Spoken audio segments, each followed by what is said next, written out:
This podcast is part of the Gonna Geek Network. The opinion expressed may not represent other podcasts or affiliates of Gonna Geek. Check out more podcasts at gonnageek.com and get ready because geekiness starts in 3, 2, 1.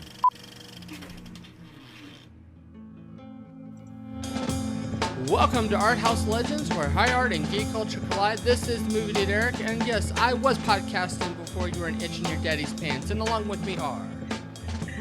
And... oh, sorry. Sorry, your intro actually cracked me up. Haha. I am the chief of police, Kent, who does not have any cool lines in this movie. Okay. That was lame. And this is John Olepser. I hope you have enjoyed downloading this merchandise. We always like to tell you about our merchandise and hope that you download our merchandise because it is addicting.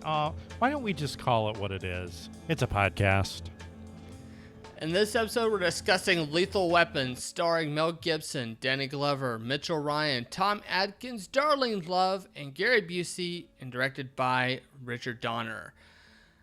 Gentlemen, you know, it is that time of the year when we should be thinking about all the merriment and the gifts and the giving and the hot chocolate.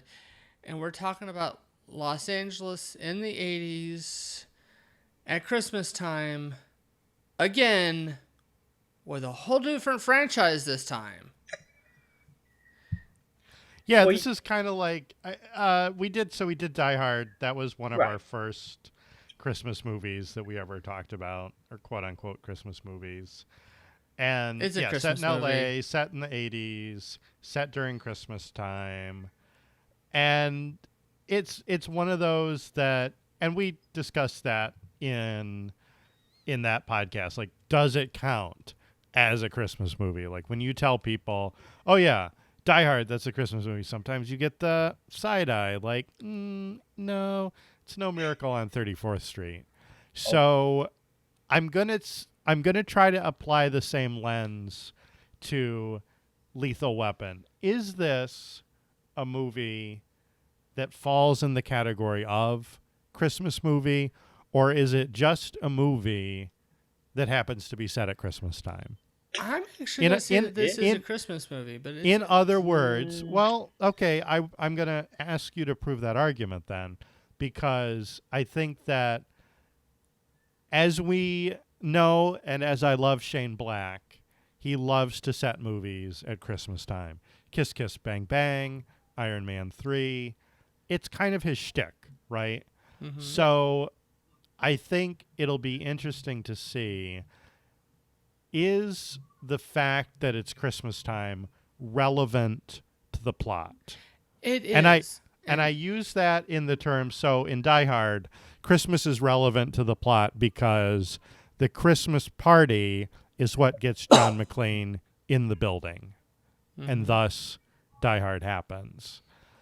Is there any point in this film that Christmas is a salient plot point? It is. Yeah, I'd say because one, but it's an emotional one, whereas this is not logistical. Nope, not emotion yet.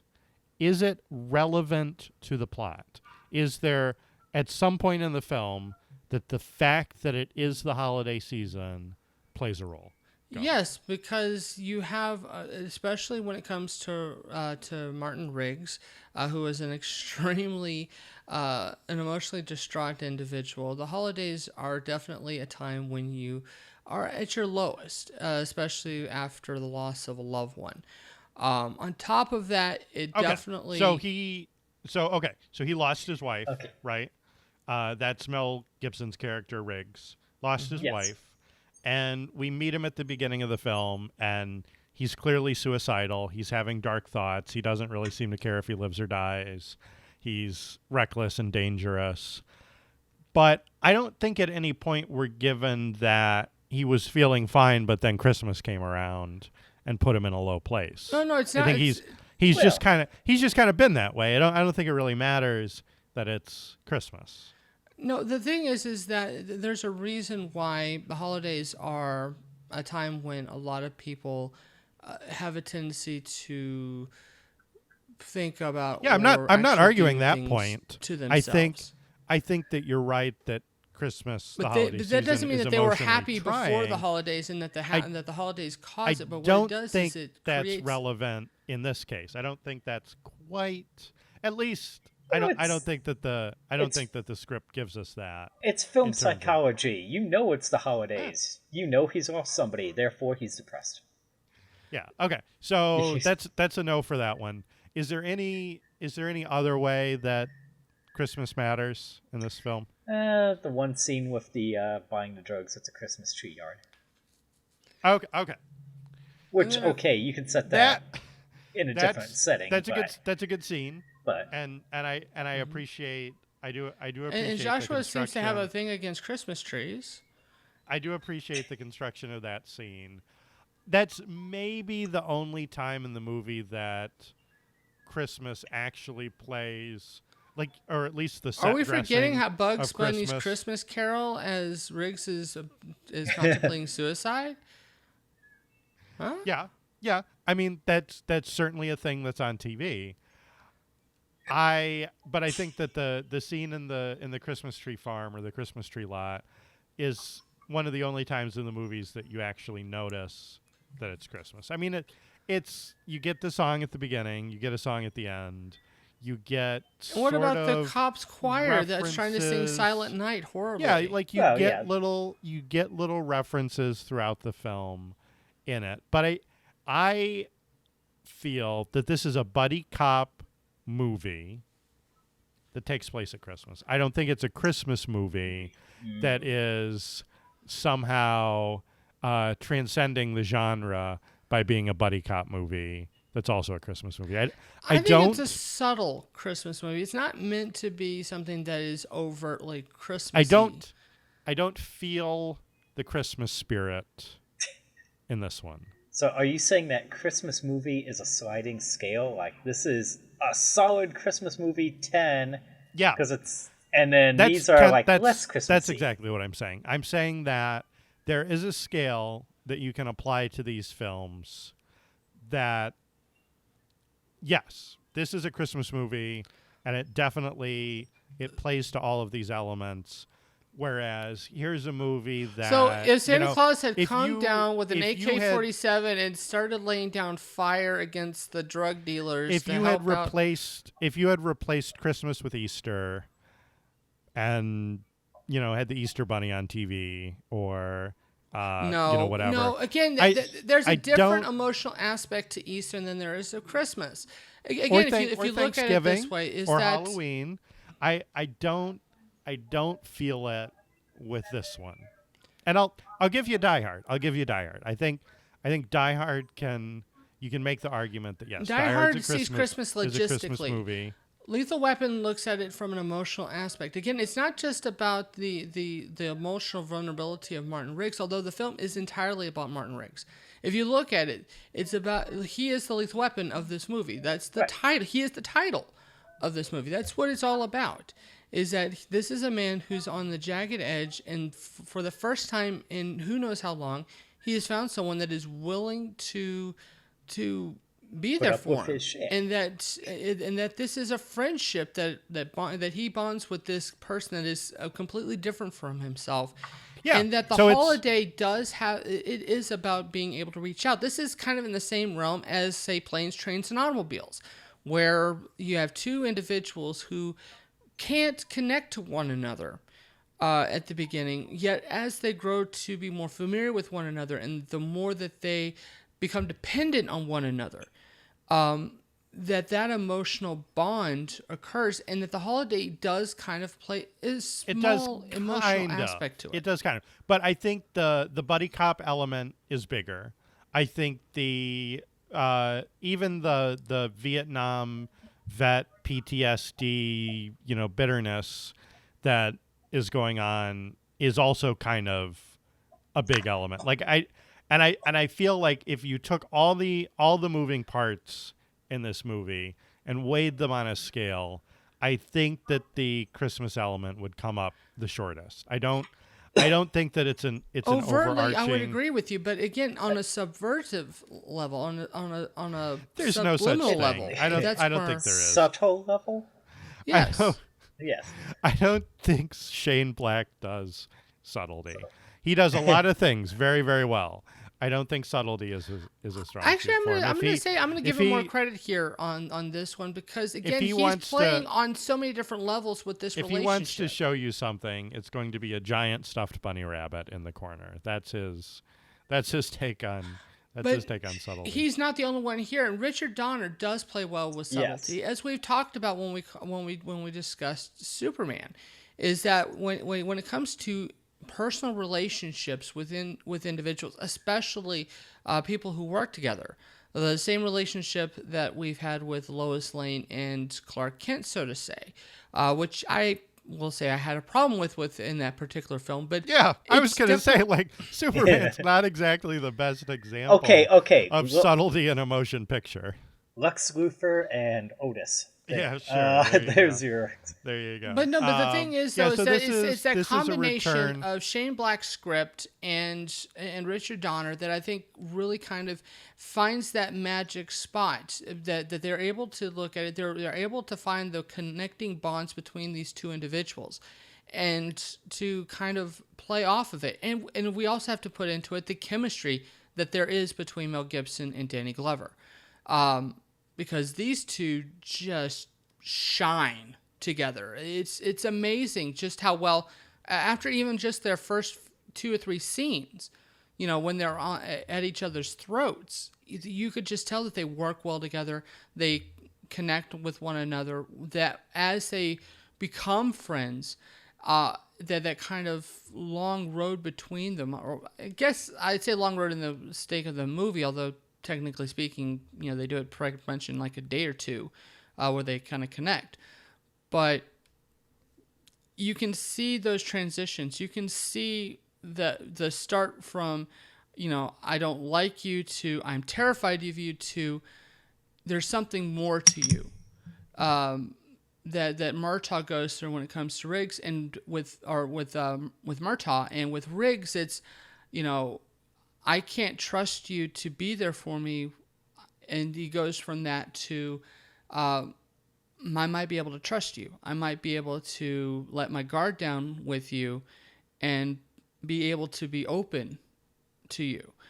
And the way that they come to that, to me, is something that's brilliant, and something that, even though this is a series, that you could just watch this film on its own and see that, and it plays a large aspect to that. And then the Christmas element isn't overt. It is. I mean, they make it. They put it out there, I think, as kind of a visual flair, but at the same time, it's not meant to be something that is taken as bam. Christmas is a massive aspect of this film. It's meant to be more kind of in the subtle elements of what this story is about. And so they throw it in there, and at pivotal emotional elements. When we have the first massive action sequence, Christmas is a part of it. When we have Riggs at the verge of suicide, Christmas is there. Whenever Murtaugh comes home to find his daughter's been kidnapped, it's lit by the Christmas tree. It's a very subtle cinematic elements that they put the Christmas in there, but it is a part of it. Yeah, I mean, and I see your point. I think it does add a textural flair to the film. It gives it some color. I don't necessarily know if it's really, if the main commentary about Christmas is that it gets people down and depressed and makes them want to jump off of buildings. Then I don't know if that's necessarily the Christmas speaking well element of it for a Christmas film. The Christmas element is the connection. It's again what we kind of hope when it comes to Christmas is to be able to open up to another individual and to show kindness and to show humanity. Right, and I think that's true any time of year. I mean, we should all be nice to each other at any time, not just on Christmas is kind of symbolized in that. It's that hope for humanity for the rest of the year. That this happens. And we could talk about should and would all we want, but again, we're talking about the elemental aspects of the holiday in comparison to what this story is talking about. And again, we're also talking about. I think you could take away the Christmas, and you could, but it would. It's not going to affect the film. It would, but very subtly. It would affect it. And if you want to see it, you could see it with the television show, which has absolutely no Christmas in it, or at least not that I've seen so far. Not yet. I'm sure there'll be a Christmas special. And I guess that's kind of a fundamental point, is that it's been remade, and Die Hard was remade not during the holidays, right? It's not like, well, the first two movies were holiday related, and then and the same for Lethal Weapon, right? Or is each one at Christmas? Well, no, all the others have not been Christmas. Yeah. Okay. So I mean, it just, to me, I think it's a neat trapping. Obviously, every movie has to take place at some time of the year. So those that take place at Christmas, I think there's a dividing line between movies set at Christmas and movies which are Christmas movies. And I think that this one falls into the former category rather than the latter. Okay. But but this is a buddy cop movie, and we also should kind of take into effect that before Lethal Weapon, the buddy cop seemed to have been something that was specifically what you'd see in TV shows. Right. This wouldn't be something that would be prominent in film. I mean, we've had some odd pairings over the years up to this particular point, but buddy cop really didn't have an element until this movie. And then we had a whole slew of movies that had buddy cops. Out of curiosity, what movies? Well, I mean, it was more a trope for TV shows. Yeah, right. Yes. Like Starsky and Hutch and so on and so forth. Jake and the Fat Man. And you can go down the list. Lacey and it was more of because you wanted to see that ongoing relationship. You wanted to have the sort of banter back and forth. And you sort of had the continuity of the partners working together throughout the series to be kind of the touchstone for the audience. Now, obviously, this starts a series of films. So there are 4 Lethal Weapon films that have the same 2 partners in them. And they keep adding more buddies to join the crew. Right. And it becomes the mainstay of the franchise. Now the same, I guess, with the TV show, right? It's the same pairing. Yeah, I've only seen a couple of episodes, but yeah. Think of it as alternate universe Riggs and Murtaugh. Right. They never cuss because this is network TV. Right. They're too old for this stuff. Yes. I don't even want to get into the TV show. It's really hard for me to talk about that show. Well, I mean, I think it bears mentioning quick that. Mention. Yeah. Yeah, that it exists. It exists, and it exists. Just started this season, and it's among the latest crop of. We went through a phase where movies were inspired by TV shows, and now we're doing TV shows inspired by movies, and there's nothing that's new. It's just repackaged and repurposed. And Fox has really played this up really much this year. Yeah, last year. But anyway, but all the same though. But what do you see as something lasting of the buddy cop genre when it comes to this particular film? What do you see as something that has lasted even up to the current year in regards to buddy cop movies? Because I mean, we're obviously we're about to get another Bad Boys movie pretty soon. There have been people who have been prior to the TV show have been looking for a Lethal Weapon relaunch occurring. Buddy cops have kind of had an aspect. I mean, one of I believe all of our a film that we all love, Hot Fuzz. Again has the buddy cop aspect to it. Didn't even think about that one. Yeah, and there are several references to Lethal Weapon in Hot Fuzz. Yes. Kind of as you go through them. The scene at the end, I think, is the most striking, where it's the scene at the gravestone in the cemetery at the end. Yeah. But the buddy cop genre, even Die Hard, which came out a year after, teamed up John McClane with Al Powell, as we talked about with that particular film. There are the aspect of the buddy cop kind of in the cinematic universe really kind of found its footing with Riggs and Murtaugh. What of this partnership? What do you see as being a staple of this partnership that makes it dynamic? I think the key on some of these, but the buddy cop movies that form themselves around this is to say, he's a law-abiding, straight play-by-the-book cop. He's off his rocker and does things off the hilt. And that's all you need. They fight crime. And that's all you need for most of these buddy cop movies now. And there's... I can't count the ways in which this film... It's like trope alert after trope alert with even their meeting of... when they first meet in the police station is just like, you could just have that scene for the trailer and people are like, oh yeah. Like he's the by the book guy and the veteran and this is the young buck that's going to come in and shake things up. The real question is, did it establish, or is it the first to use some of these tropes and we've just seen it so often that we just think it copied from something earlier when it created it? What I love about the whole gun scene is how Riggs, when he sees Murtaugh charging after him, has that look of, what the fuck? Just he also looks behind him like, is somebody behind me? Yeah, I like how that did. That was hilarious. Like, what's going on here? It's that kind of element of surprise, I think, that that gives it that sense of humor as well. And of course, who could forget the loaded weapon 1 moment of this, where instead of a gun it was a cigarette that sent Samuel L. Jackson after Emilio Estevez. Talking about 2 alumni of Arthouse Legends on that one. I forgot about the loaded weapon. You forgot about the spoof franchise? Yeah, I've never seen them, but I knew they existed. Yeah, so.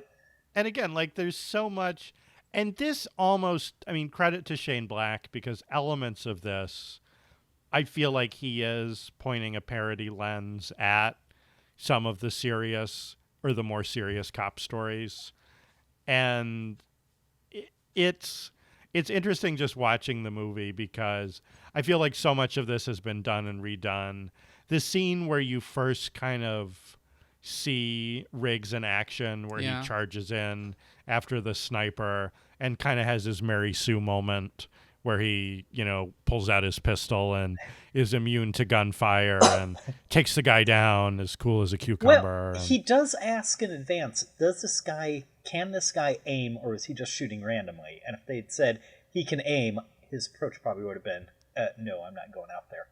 But if the guy's just shooting randomly, hey, he probably can't use a sight, so it's semi-safe. Well, when you have someone charging, again, you're especially if you're not a soldier. Again, that's what some of the brilliance of the script itself, because they set up very well in scenes that both Riggs and Murtaugh are Vietnam veterans, where Murtaugh was more kind of just a grunt. Riggs was special forces. The scene at the gun range, where you can see that Murtaugh's pretty happy with the fact that he can hit center mass, where Riggs can put a smile on your face, kind of thing. It's those types of things that sets up the skill level. Where they have the talk about how Riggs could, that only like a handful of people can make a 300-yard shot, in high wind. Again, it's these small little touches, mercury switches. The lingo kind of helps to build the authenticity that you get with these particular characters, especially playing up Riggs as a specialist, and Murtaugh is more kind of the so-so. He's the standard, right? He's the comfortable, complacent character in all this. and that Riggs is the one that's kind of jolting him out of that and is inadvertently putting him and his family in danger just simply because of the things that they're pursuing. Although I have to say, though, it is because of Murtaugh's past that is the reason why they are involved in this, right? Because it's Murtaugh's connection with Tom Atkins that Right. Is the reason why he's pursuing this and why they find themselves facing off with post-Vietnam mercenaries who are running heroin through Laos, I think is what they're saying. Somewhere. Yeah, it's probably not too important where. We're basically they've talking got about a the stuff from pipeline. American Gangster, right? Yeah, Yeah. this is, and again, this is kind of the vague plot of the 80s, right? Like Right. this is the highest level of power. Like there's someone who's corrupt and they've amassed this criminal organization and they're all, this is their get rich scheme. And it's almost the same, but not quite the same. Not really. It's as, legitimizing of something that would normally be outside of right. But it's almost the same as Die Hard, right?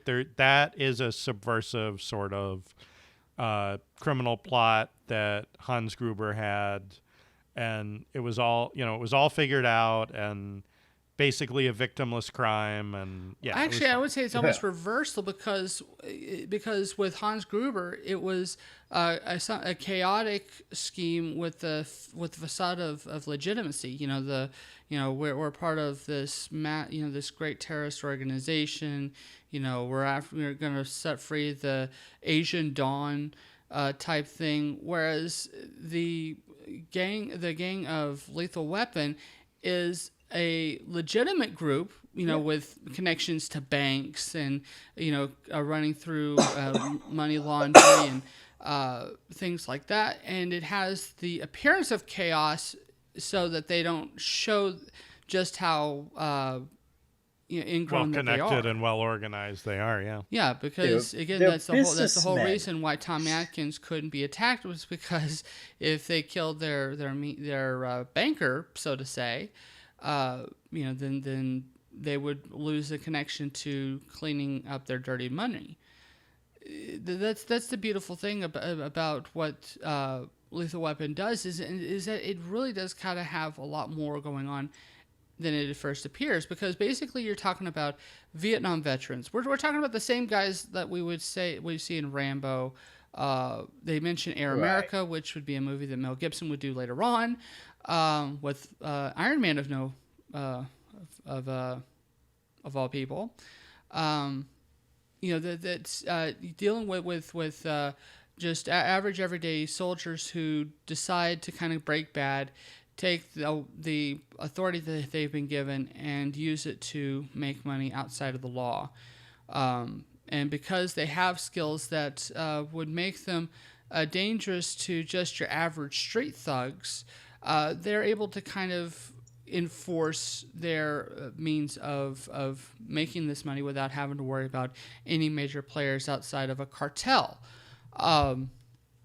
Although it would have been interesting if they would have found a way to have them in conflict with the cartel, because that would turn into something really, really, really dangerous. But again, that's the way that this organization works. There's a lot of legitimacy. There's a lot of most of the people that we're seeing are in suits, of all things. Again, this is something that's very 80s in that aspect. The legitimacy, the use of legitimate infrastructure in order to make something dirty clean, right? Sure. All right. So, I guess, let's kind of. What does it say about most of the characters in this being from Vietnam? Does this have something to say about Vietnam specifically? Or do you think, it's just kind of like how you see it about Christmas? It's just there to kind of... I I think that's the 80s trope. Yeah. You need Sure. black guys who have combat training. They were in Vietnam, period. Yeah. It's like nobody was like a combat trained after Vietnam person for some reason in the 80s. And he's just like the right age. So Mel Gibson's character, I think, was 19 when he was in Laos, taking out racking up headshots and whatnot. And that he was just young enough for that to probably leave him pretty messed up, and then not have really good coping skills when his wife dies. And well, do you think that maybe his wife was the way that he was capable of kind of putting the monsters to bed, that she kind of helped, and that with her death is kind of left him with nothing? Right. There's a lot of unresolved stuff. He's got a lot of baggage that he never really got to deal with fully, and it's the job that keeps him going. The other thing is that you get, like you said, these are mercenaries that come out of Vietnam. They are not being paid to go out and kill people anymore, so they want to get paid to go out and kill people because that's what they're good at. They're kind of the Expendables, if you will. Does Gary Busey ever show up in an Expendables movie? I feel like he does, right? No. No? No. Oh, come on. He's perfect for it. I guess he's too crazy for... Yeah. I don't think people want to... Yeah. So, but I have to say though that he does show how awesome he is and stuff like Under Siege. He's given us some beautiful, crazy, in cinema after this movie. But I just love how Mr. Josh, they build up Mr. Joshua so well. That they build him up that he is a badass, that he is capable of taking the heat, no pun intended, or maybe some pun intended. Yeah. That he basically he cannot feel pain. Well, no, he can feel pain. You can tell he feels pain. He just don't care. Yeah. He feels it, but again, he's a real badass. He is capable of being a dangerous, destructive force. In fact, he is the final boss, right? He is the final person that has to be combated. And in a way, because he is special forces, he is a match for Riggs. It makes sense that it would be these two that would fight each other at the end of the film. I'm a little disappointed he died, because he would have been good for a sequel. No, they had to put the past behind them, and in a way, it's awesome that they were able to kind of team up together. This is them teaming up. This is the final aspect of their partnership kind of forming, and why. Well, they take the shot at the same time, right? You see them. Right. Yeah. You see them. They both fire, take out the bad guy at the same time. Yeah. I mean, it's again, Die Hard would do the same thing next year with the whole Carl, apparently surviving a hanging to come back at the end. You could also say that this is kind of the action movie rebuttal to the killer's last scare kind of thing from Nightmare on Elm Street and Friday the 13th. Which again plays kind of in that 80s element there. These are all aspects that are kind of being put to when it comes to that finale. But I don't know. It's just one of the scenes that really impresses me is when Murtaugh and Riggs are talking when they're getting into the car. Just after talking about how they're both just fucked.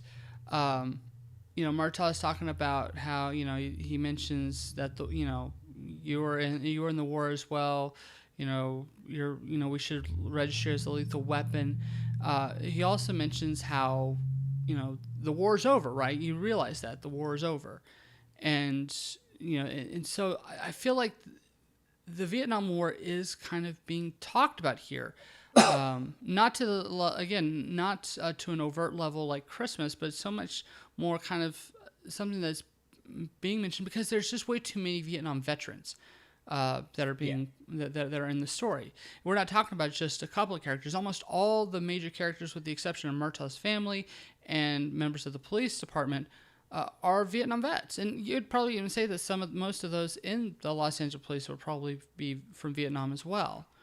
Right, and the victim's father is a war buddy, and it's all kind of connected, and of course it makes sense. Of course, that you those should people know that went you on should to- never trust the man who tried to bring down Silver Shamrock, right? No. But of course it makes sense that they go into the law enforcement profession, and also they kind of end up on both sides of the law. I'm sure this isn't the first time that they've crossed paths Right. with someone with military training that's decided to work for the bad guys instead. But that's carried over. That was from the war. Again, this was an operation that happened in the war that they had stayed in after the war, but it was the war that brought them together. It was the war that brought them their business. So in a way, I guess you could say that the war wasn't over. And in a way, this was them having to kind of deal with the war for one last time. Right. So I feel like almost the Vietnam commentary in this, again, it's stronger than some of the other holiday elements in the film, dealing with the aftermath of the war, a lost conflict, and kind of coming to terms with their place in society afterwards.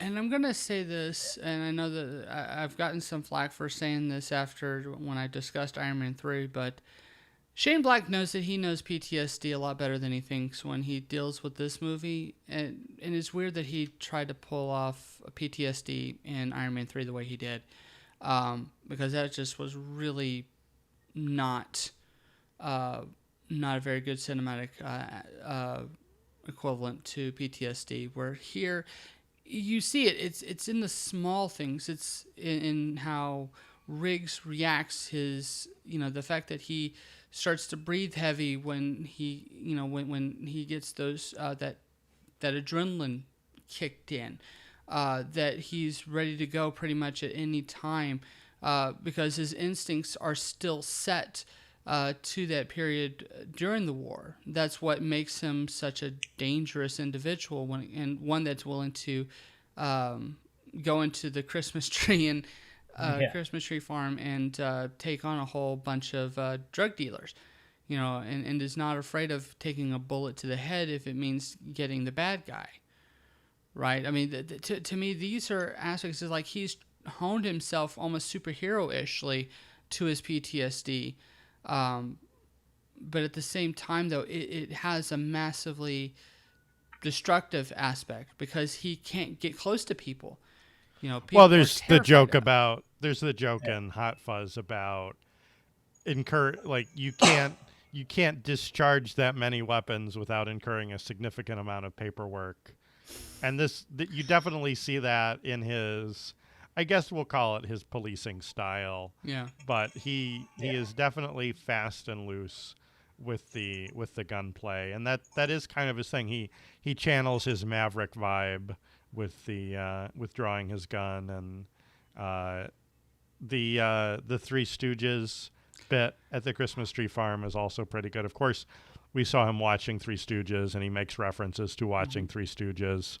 We see him kind of act that out. Well, the thing is and I gotta say something about what I really appreciate about the series overall, the 4 films, is that they've taken stuff from this original film, throwaway pieces, and have actually built up a lore around this. That the characters, you do see a lot of that, whether it's Murtaugh's insecurities as a father, or Riggs's Riggs's affiliation for the Three Stooges, or again, just small details that are put out there. The way that he talks about his wife, which again comes back in the second film, it's really interesting to see how they have these throwaway moments here, whether it's it's Murtaugh's wife that throws away the garbage and she gets mad at him. Again, it kind of comes back in certain aspects in other films. But again, that's what I love about the details of this film. There's so many character moments. the way that Murtaugh plays with his kids at the dinner table, right? Or the way that Riggs kind of, he's capable of being very charming, but at the same time that people just kind of get nervous around him, and yet he's capable of integrating with Murtaugh's family, that they've accepted him, right? And that they find a way to, I don't know, to be able to do that seamlessly without it just feeling forced, right? Well, how many partners has he brought home for dinner with the family that they've had to kind of help make them feel at ease and integrate them kind of into the unit, knowing that it's important for their father that he gets along with their partner and that he knows the partner's going to watch out this for is him. also a family that This- has absolutely this no just- problem this just bursting happens into him to be- having a bath. I mean, Yeah. They're a very tight knit group, and we Yeah. see the neighborhood kids show up too at Yeah. at the family's house. I think the daughter is happy that it's Mel Gibson, Yeah. or at least the guy that looks like Mel Gibson is Dad's new partner. She's definitely pleased with that. well, he is the world's sexiest man this year. In 1987. Yep. So, Yeah. Sure. Just saying, but something that Danny Glover never had to have the honor of having in his entire career. Although I have to say he is a good-looking man, if I may say so. But no, but I love these little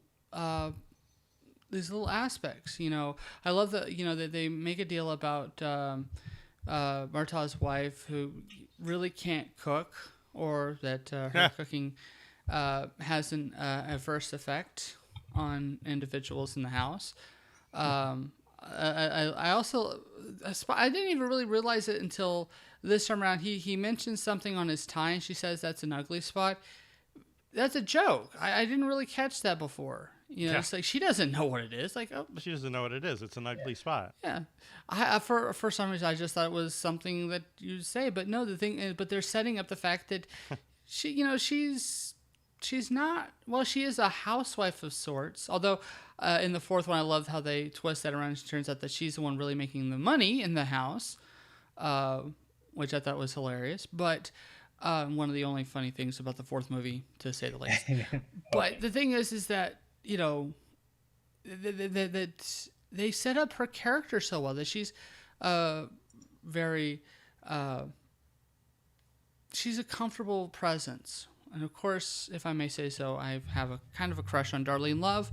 And while it was sad that they didn't ever have her sing during any of the Lethal Weapon movies, although it was funny that they had one of the security guard that had a crush on Murtaugh sing in there, but not Darlene Love, which is kind of a sad thing, because Darlene Love is, of course, one of the great blues singers of her time. In fact, she just recently was given the honor of being in the Rock and Roll Hall of Fame, which I am very, very happy for.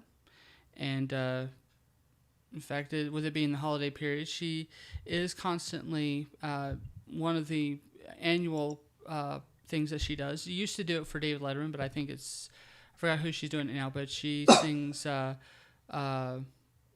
One Wants to Be All Alone for Christmas. It's a big deal that she sings this every year. I forgot I think it's Ellen that she does this for now. I could be wrong. Okay. But that's her. That's her song. But yeah, she's Darling Love. I again, it's just small things about this movie, and yet those take up what, maybe 50 seconds of screen time.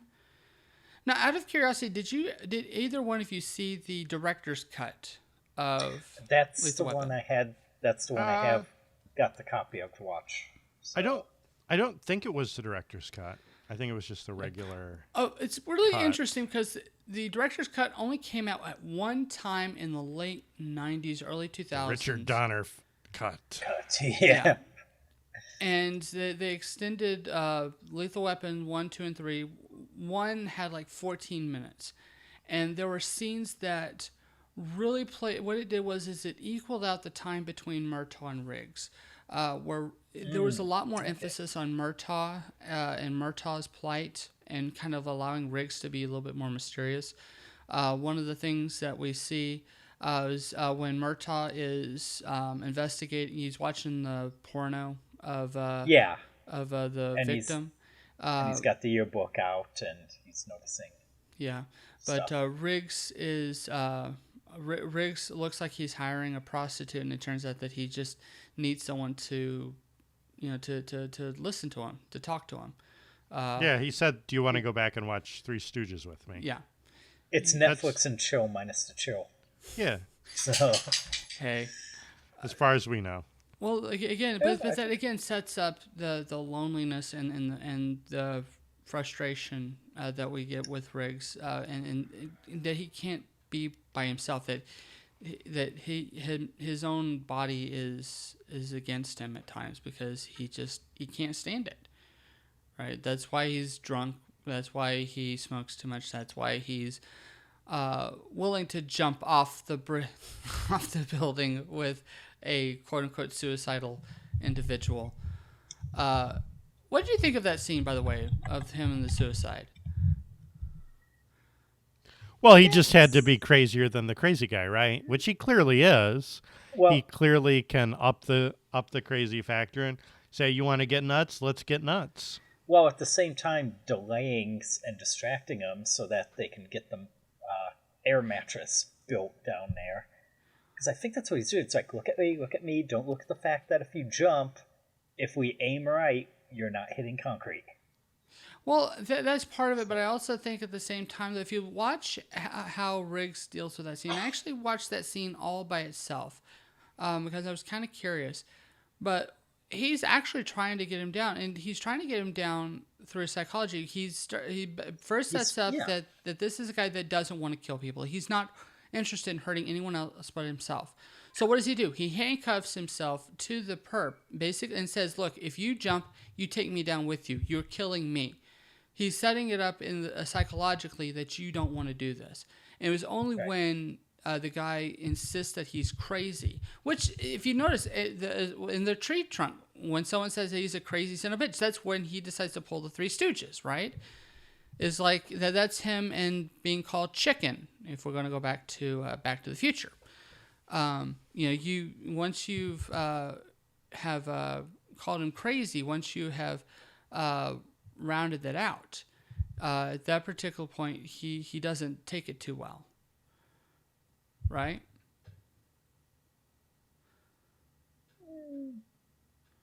Because the only person that he doesn't flip out when he's called crazy is Murtaugh. Right. And even then, that's with him having a gun right up against his, his chin. Yeah. Well, I think he knows he's crazy. Like, he knows he's going through some stuff. Like, he's self-aware enough that he realizes what he's going through. Mm-hmm. There's sort of there's a lot of macho in this movie. And I feel like we'll get to the final scene of the movie where it's basically a giant testosterone shower.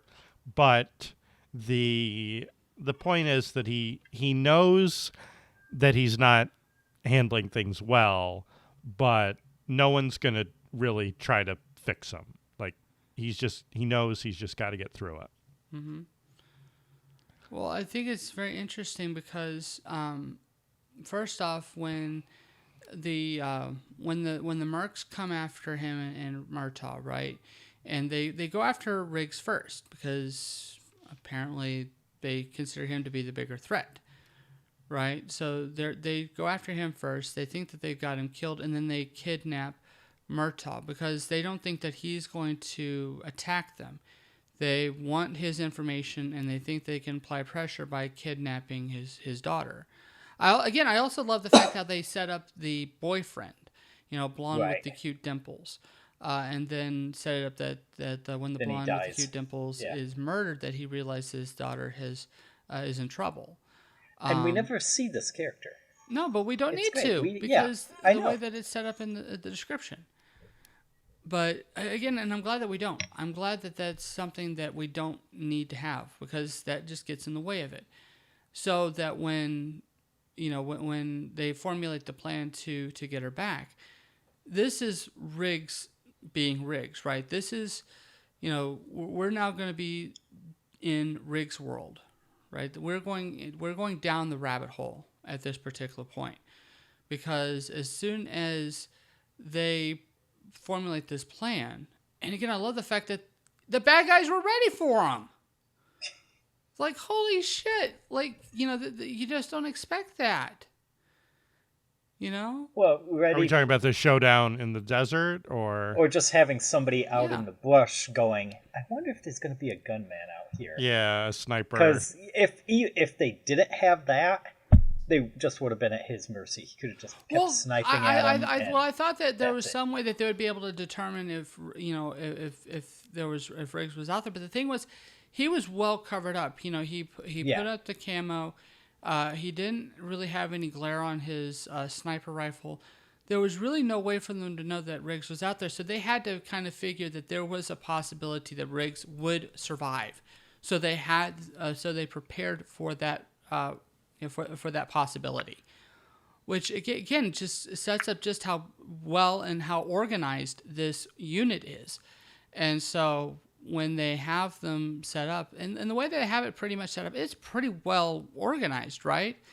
I mean, they don't really leave anything to chance, with the possibility they don't realize that that Riggs is crazy enough to try to pull scissors while being entirely tied up and electrocuted.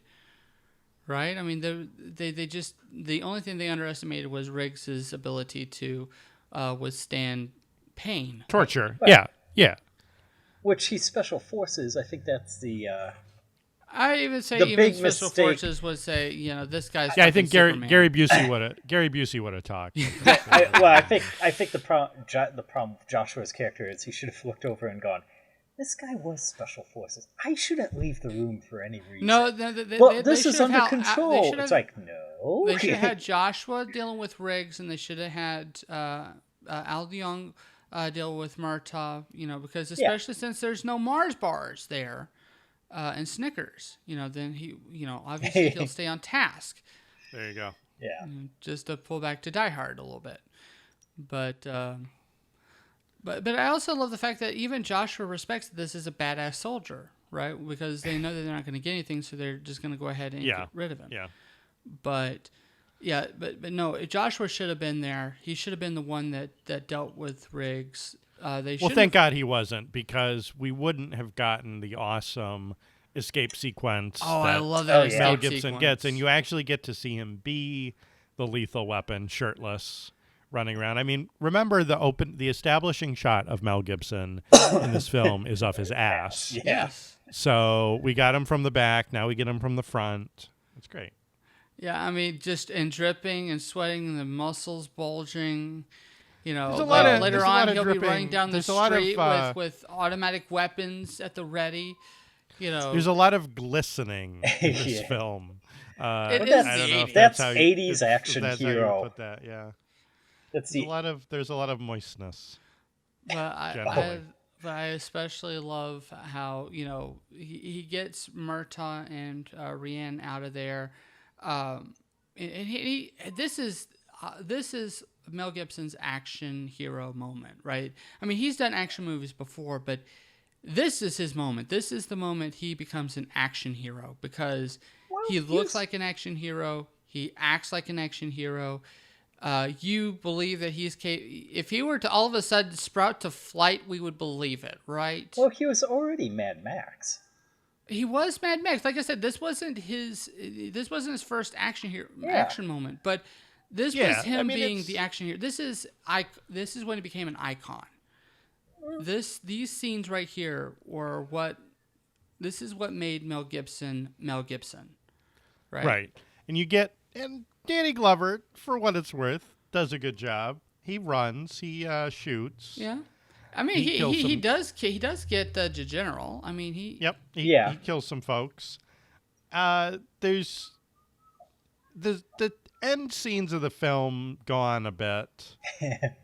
A bit? Yeah, I mean, all you needed was Vince McMahon and a steel cage dropping for the last scene. Yeah, like, oh, come on! Don't tell me you didn't love this fight between Riggs and. Well, I'm not even there yet. Really, Yeah. I'm talking more about the car chase and the nightclub scene and the this and the that and the alleyway. And, okay, the car chase is a little long, but the thing is that. Point being, I think that the pacing of the film, and again, this is a movie that's fairly well paced. Like, it's fairly well structured in terms of how the plot unfolds, how the character arcs unfold. I think that they overplayed their hand a bit with these final chase scenes, and then with the abrupt showing up in the suburbs from downtown LA, like they're instantly in whatever neighborhood it is that Murtaugh lives in. And then that to me, I'm like, yeah, like, okay, so what? You're going straight there? Well, that's because Josh was on his way, because they know that Josh will retaliate against Murtaugh's family. You know, the Josh was out of his head, right? That's the whole point. But I love. Okay, there's several things about this I do like. First, I love the fact that throughout the film, Murtaugh doesn't trust Riggs to drive. You know, he constantly says, "No, I'll drive." And then here, Riggs drives Murtaugh because Murtaugh's injured, and Murtaugh allows him. First off, that's a great moment cinematically, showing that there's now trust between Riggs and Murtaugh. Second, Murtaugh orders police to stand outside his house, so that because he knows Josh was coming, he has officers ready. Although the officers, for some reason, don't just pull out for anybody, because if I'm not correct, Murtaugh would say, look, this guy will fucking kill you as to smile at you. If they even look like they're looking at my house, blow them away. You know? Yeah. Just saying. Or have a second unit there, so when he blows away the first unit, the second unit goes, oh, that must be the guy. Well, I mean, this is very short. This is a very short, last minute kind of thing. So I'm willing to accept that they were only able to get one unit out there. Again, there's a possibility that Joshua won't show up. You know, he might actually have a moment of like sanity and realize, you know, that they'll expect me to come now, here. You know, maybe I should regroup. You know, maybe get some more mercenaries and then have a full-fledged assault on this subdivision. You know, something like that. Well, did they already have the cop car there because the daughter had been kidnapped? I don't know because there's been 24 hours at least from that period. So I mean, they don't even know that she's been. And I seriously doubt that the police would be very happy to know that Riggs and Murtaugh were going to meet with the kidnappers, especially without any kind of backup. Right, yeah. And they don't even know that she's been rescued at this point. Yeah, right. Like they don't know what happened. I'm going to assume that basically what they're just saying is that they made a last minute call saying, "Hey, get a squad car over there just to make sure that nothing happens." Yeah, or the squad car's been posted there since they realized she had been kidnapped, just in case. 24 hours they would have rotated. Yeah. Yeah. But again, like this. Again, goes on for a bit. I do love the car crashing into the house. I love how it plays in number 3, though. The full disclosure sequence with Leo Getz talking about all the things that happened to the house. You know, between the drug dealer coming in, shooting up the place, and the bomb in the toilet from number 2. But okay, so.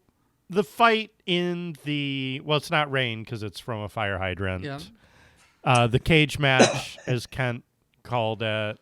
He even tries to put him through a hood. So I call it the mano y mano machismo man off because I mean this is like literally, and we almost get the let them fight. Yes. From Danny Glover, who's just like, no, let him. He's got to sort this out. Well, Like, no. like don't do the responsible thing. The way he justifies is that this guy killed 2 of our officers. You know, it's the same thing. Yeah, we got to beat his ass. Yeah, this is personal. You know, just Well, let him sort it out. Josh was not getting away from this without a bullet. You know, even if he beats Riggs. Well, no, because it's all hand to hand. But if he beats like Riggs, the other officers will shoot him down. Right. Because he's shot 2 of theirs. Any chance they're going to open fire. Yeah. And this is actually the most merciful thing that could happen to Josh, was to get a beat down from Riggs. Because otherwise those officers would just gun him down. So, and we see Murtaugh want to step in a couple times. You want to tag? It's a tag team. Yeah. Tag team, yeah. That actually I think would have been fun to see Murtaugh go in and get a couple hits, and then have Riggs tag back in. Well, but we end up with the spooning, what I'm calling the spooning double shot of I'm gonna stand right behind you and we're gonna shoot at this guy together. I love the imagery. That's awesome imagery. It's so bromantic. It's bromantic in the totally best is. 80s we're way all possible. We're all wet. There's a blanket, and let's take out our guns. Yes. It is for sure something. No homo. Absolutely not. It's bromance. It's brotastic for sure. Absolutely. And again, like, I'm not hating on that element of the film. I think it's one of the stronger parts of the film is their relationship. Well, it's just the chemistry between Mel Gibson and Danny Glover is strong. It's absolutely it's pivotal. great. I can't believe they only met right during. Here, come in and read the script together. Okay. They act like they've been acting together for a while. And they were bros for 10 years. I mean, they kept pretty strong relations with each other during the filming of all 4 films. So, afterwards, I think there was a bit of falling off. And I find it interesting that it's after that they fell off each other that Mel kind of went through a crazy period. A little bit. Yeah. No. Yeah. He and Gary Busey are best friends now, though, right? Like, they kind of see eye to eye on a lot of stuff. No, they don't. Don't be not insulting sure. Gary Busey like that. I don't think so. Yeah. Gary Busey is bona fide crazy, but he's not like that. Mel definitely has him beat on that element. Although I do wonder if maybe who's crazy collided with who's crazy in that. Who infected the other. It's different levels of. Plus, Gary Busey has the excuse of being in a bad motorcycle accident without a helmet. That's true, but because I remember that, and I also remember Saturday Night Gary Live Busey was skit also an called the Academy Gary Award Busey nominated helmet. actor prior to this with the Buddy Holly story. And tell me when I say that was a well-earned Oscar nomination. That he was absolutely amazing in that movie. And he's absolutely he's a great actor. That's the thing. It's like, even at his batshit craziest, even in the worst movies he's ever been in, it's never because he's bad.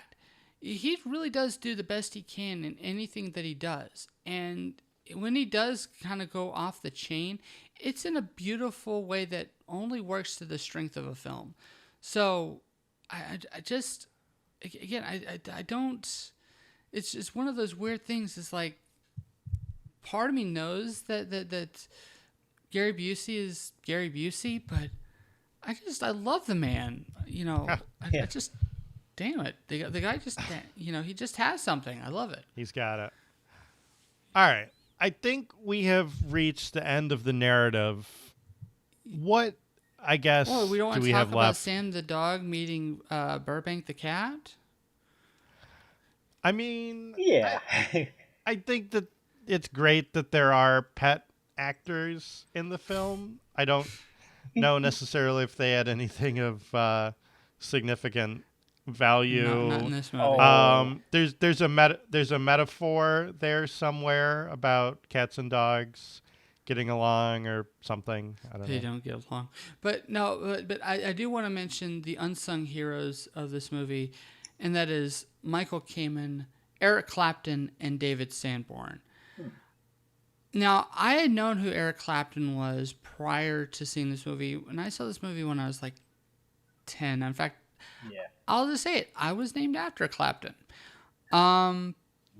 Hey. Yes. Hey. So, but I was introduced to David Sanborn here, and I love David Sanborn. He is one of the best saxophonists of all time, in my opinion.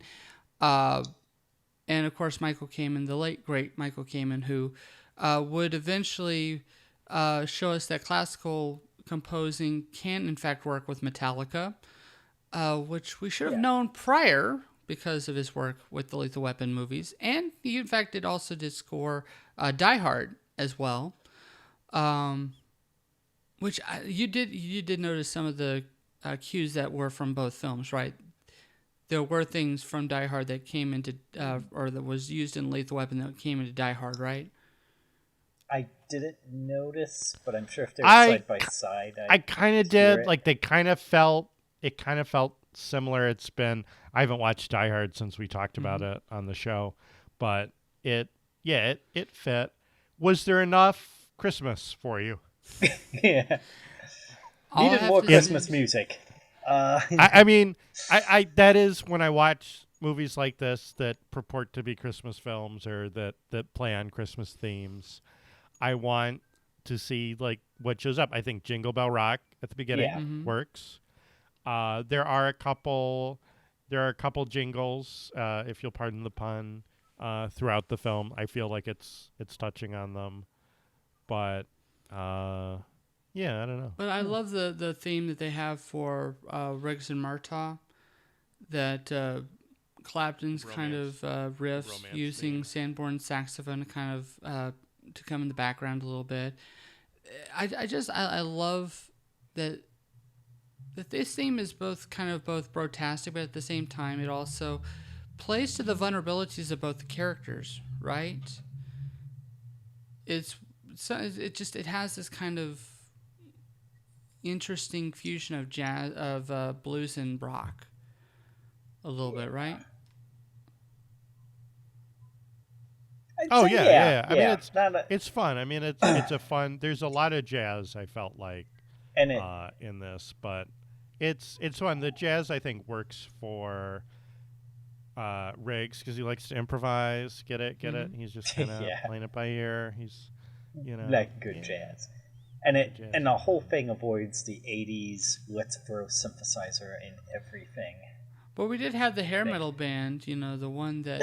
That's within the confines of a club. I love the fact that, when we first see the rock band, during rehearsal, you have the stage manager that's getting all up in their shit while this massive scene is happening. So you have a scene within a scene occurring. Yeah. It's like, I could get better musicians for half the price. I love it when there's more going on in a scene than just what's happening up front. That there's more going on. That there's kind of something extra coming, and then you actually do hear them on the night, right? They're playing as Riggs is going through Bad Guys Like Butter. They keep playing while gunshots are going off. Well, they probably can't hear anything. Yeah. It's not as though that there's riots. There's not people like running for the exit. So apparently this is a day-to-day thing. Like, oh, okay, they're shooting. It happens again. Well, okay, yeah. It's like, we know where we are. We know who runs this place. I mean, let me ask you this. Would you be at a Christmas party at a place that you knew were ran by ex-Vietnam vets turned drug smugglers? Well, in Hollywood, maybe. So... I mean, they gotta have some great party favors going on. Of course, these people may not know that. You've basically got your clientele. They're right there, right? So yeah, that too. Works. They want to have a good time. Yeah. All right. This is Lethal Weapon 1, 2, 3, 4. Anybody? I ended up getting from the library the 4-disc collection. The quadrilogy. The quadrilogy. Yeah. Mm-hmm. Now, Eric, you said you first saw this film when you were 10? Actually, no. I was actually younger than 10. It was Wow. just after it Okay. came out. It was on NBC. It was recorded. That's We okay. watched the edited for TV Yeah, version. That's what I this was has been thinking edited about. for content. Because I on your think TV. the first time I saw it had, and probably almost every time since, had to have been the edited for TV. Yeah, Because The I almost first- have memories of seeing Lethal Weapon 2 before I saw an unedited Lethal Weapon 1. Yeah. No, the first unedited version of Lethal Weapon was Lethal Weapon 3, and I fell in love with that movie the first time I saw it. Since then, I've kind of had a reevaluation of the Lethal Weapon movies. I still enjoy it. I especially enjoy Renee Russo and what she brought to the cast in that one. All but the fourth one. The fourth one still... And I feel bad. I really want to like the fourth one, but I can't. I just can't. It just Chris Rock was way just. He was just. I know what they were trying for, but they didn't get there. Jet Li didn't have enough time to really do anything awesome, and especially when you've seen Martin Riggs do some of the crazy shit he's done in the last 3 movies, seeing him slow down just doesn't have the same impact. When he's finally too old, it's just like. But we need someone who isn't too old. He's like, we didn't need to have a younger Murtaugh. We need to have a younger Riggs. Yeah. That's who we needed. And that scene with the cell phones between Joe Pesci and Chris Rock. Ugh. Okay, so not a good. And I love Joe Pesci in 2 and 3. That I'll be honest here. That was a great addition to Lethal Weapon 2. And the more I think about it, the more I think Lethal Weapon 2 is possibly slightly better than Lethal Weapon 1 in structure. Okay. Just well done. It even pulled the whole, I was there from the beginning thing. yeah. Of I remember the trailer for 4 being. I remember seeing it in the theater, and the trailer is all one scene. yeah, The opening and now scene. I can't even. Yeah, the guy with the flamethrower. Yeah. Right. And it's raining, so again things are glistening, and it's got kind of everything in there. And but the wrong man was naked in that one. Yes. So Mel Gibson convinces Danny Glover that to distract the flamethrower guy, that Danny Glover should strip down to his underwear and dance like a chicken. And that's what he does. And Riggs shoots the flamethrower guy and blows him up, and then admits that he just wanted to see if Murtaugh would do it. Yep. But And the thing boom, is that Lethal Weapon 4 coming soon to a theater near you. Yep. And then we had a small Chris Rock comedy scene afterwards. But no, it's just the thing was is it felt like it was a rehash of number 3, the great opening of number 3.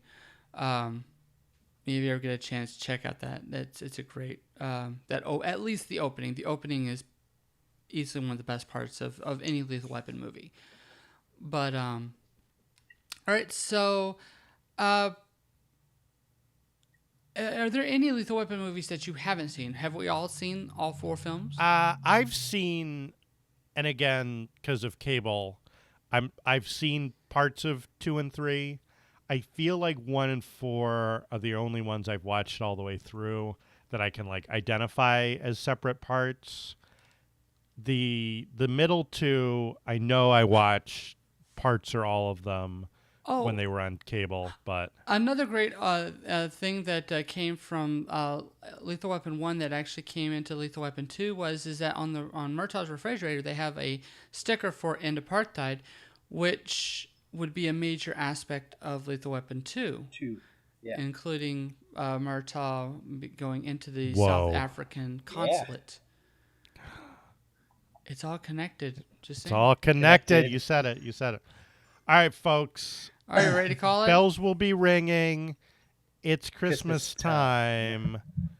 What do you think about Lethal Weapon? All right. Is this the treat, the present that you've been hoping for under your tree, or Does it deserve a lump of coal? Or is it just simply a stocking stuffer? And Kent, why don't you lead us off? So we're not doing Pass Fail. No, we're doing stocking stuffers and presents, and yeah. I think I'm gonna be bucking a trend here, but I'm gonna go with the maybe stocking stuffer. I don't think it's really a super classical movie. I mean, it is well crafted, it is well done, but I can't see it up there with the absolute greats. But it's not a bad movie. It's not a sucky movie. I want to be entertained by Mel Gibson glistening and beating up people while Danny Glover goes, old age. It's just right, but it's not in that high end for me. So it's good. It's just not that good. That works. So put it in my stocking. Let me go with the candy canes and the other bad for you but so good things, and let it be. All right. Lobster. Yeah. Okay. So this is a good movie. Like it's a good movie. It's an excellent exercise in the buddy cop genre. It's a fairly well crafted action movie that has a good bit of action throughout the film. You have the sniper scene, the Christmas tree gang, the suicide, the shotgun at the through the plate glass window, the shootout at the swimming pool, and then the rescue scene at the swimming pool, which is pretty good, where he's in the saran wrap and drowns. Bummer. You have it's a fairly well crafted action film. It definitely was commercially successful. I know that the original script was that they would part ways and Murtaugh would retire, but then the studio stepped in and said, whoa, hold on. Don't give up, guys. Stay together, because we think we got something here. And they did. They had a franchise that spawned 3 in a row within fairly quick succession, and then a fairly extended break before a final sequel, Lethal Weapon 4. So, and then now, of course, the aforementioned TV reboot. So again, I feel like this is a film that went out in a blaze of glory in terms of the franchise that it spawned, and now has, done a decent job, I guess, doing a TV reboot. And I think that's the right call. I don't think audiences were clamoring for a reboot in the cinemas. I don't know if that would have gone over well. I think we've learned from Die Hard that at a certain point, stop milking the movie cow. It doesn't hold up that much. But TV, I think, is the right call for this one. All right. All of that said, none of the future installments had anything to do with Christmas. And I don't know, all due respect to Shane Black, I don't know if this is his strongest take on incorporating Christmas into a film. Kiss Kiss, Bang Bang, I think is great. That makes great use of the holiday season and kind of the character arc that goes along with that. And even the much maligned Iron Man 3, I think, plays to those strengths, but it never tries to be a Christmas movie. It plays it for what it is, and I think does a decent job. This does not deserve to be wrapped and placed under the tree. If anything, this is the one that you have like 1 or 2 behind Die Hard when you want your non-traditional Christmas movie marathon. So you might throw in this, you might throw in Kiss Kiss Bang Bang, and then maybe you get to Lethal Weapon. But by that time, I think you're ready for bed, because you better watch out. You better not cry. I'm telling you what. Go to bed. Martin Riggs is so it's a coming to maybe. Yeah. It's a maybe Riggs. for me as well. All right. I'll just say it. I I fucking love the chemistry between Mel Gibson and Danny Glover. That's always been a large staple of the franchise for me, and specifically for this original, because there's actually more at stake than just a criminal caper. This is an emotional film dealing with these characters, and there is a lot of territory that this film is tackling. It is tackling PTSD. It is tackling kind of the post-Vietnam era, 10 years after, and kind of the ramifications, both politically and emotionally for those who fought. It didn't have a problem with making the vets both heroes and villains in the film. While it doesn't have anything political to say about it, it's more interested in the outliers of outliers of these soldiers' lives specifically, and being able to talk about it with that kind of distance. On top of that, it is a well-established action movie. It has some pretty amazing action sequences, especially with Mel Gibson, definitely showing his action star credentials here. Danny Glover definitely plays up kind of the older but more I don't want to say comfortable, but more settled character. I love his family. Darlene Love specifically kind of stands out. I love that we have a pretty interesting assortment of supporting characters who will actually get more later on. But in this particular film, even the psychiatrist who had unfortunately just passed away herself, if you'll notice that she was the mother in The Goonies. She had played a lot of other parts. She was actually the news reporter in I'm sorry, not the reporter, but the news anchor on Die Hard. I forgot the actress's name, but she's been around quite a bit, and a very unique face in 80s and 90s cinema. But yeah, there's just a lot here that I really appreciate. I appreciate what came from it. I think that there is a lot here. I think Mel Gibson specifically showed to be able to be a leading man in a realm that didn't require him to have George Miller to kind of be visually amazing to make him interesting. I think that this is very strong direction from Richard Donner, which doesn't allow his unique eccentricities to get in the way of his movies, such as he did with Superman. On top of that, I think that this just plays to everybody's strengths. And Shane Black's script, while not the best script of all time, I think definitely had elements that worked with a director like Richard Donner, and there was more to it. So yes, I really appreciate this film. I am going to go ahead and put that under my tree. It is a pass, just because of all the things I talked about. And who knows, I might even go back to the TV show. It appears that the critics aren't completely crapping on it, and there is a possibility that the first two episodes really just didn't get the right vibe, and there might be more to it than I initially gave it. So I might give it a shot. But all the same, though, I would strongly recommend it, especially if you're looking for a movie that kind of doesn't require to have all the strength or have all the massive overblown Christmas elements to the film, but it just be kind of a subtle Christmas movie.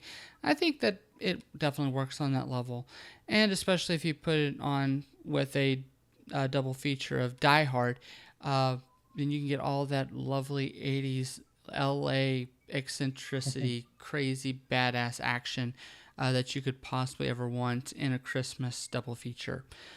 So yeah, that's a pass. Anyway, I believe that we're going to have a double feature of our own next We're taking week. a break from the holidays explicitly to wrap up our 2016 film going experience. We've got a couple more treats in the bag. Yeah, and they do have something to do with winter, though. So yeah, absolutely. We've got a couple more treats in the bag for the end of the year, but as our time in 2016 is growing short, we want to squeeze in some Tarantino. And it's been a bit since we've talked a Tarantino film. So we are unloading a double barrel of Django Unchained and The Hateful Eight. His two Civil War era Western, Southern revenge, thriller, ensemble pieces. Yeah, good stuff. yeah. And we have a special guest, I think, a friend of yours. Yes, we do have a special guest coming, a Tarantino enthusiast who will definitely give us a lot of insight into the cinema of Quentin Tarantino. Although I will say, though, that Wyoming isn't exactly known as being in the South. So I said Western Southern. Western. Yeah. Well, yeah. I said Western, and then I'm like, well, actually, Django's really a Southern thing, but there's a lot of gunslinging, and I mean, it all kind of It's like all South to you. Is that what you're saying? It's really his bounty hunter duology, I guess, because that's the trait. That Although they you kinda could also share. say that the bride was also a bounty hunter of sorts. Well, that is like an actual duology, which is, should like be obviously one part giant movie, part one and part but two, yeah. right? So, but this we'll draw out some of the connections, and I've got some comments on how the two films interrelate that I think will be good. I think it's good to kind of take these two together as well. But I am in particular excited for this discussion. You said draw. I got you seeing pictures, didn't I? All right. So, any final words before we end this episode? Richard Donner likes having helicopters fly around. Okay. He sure does. Yeah. He sure does. This is definitely a Donner party for sure. Hello. Hello. All right. This is Movie Dude Eric. And this is Kent. And this is John O'Lobster. And Fiend.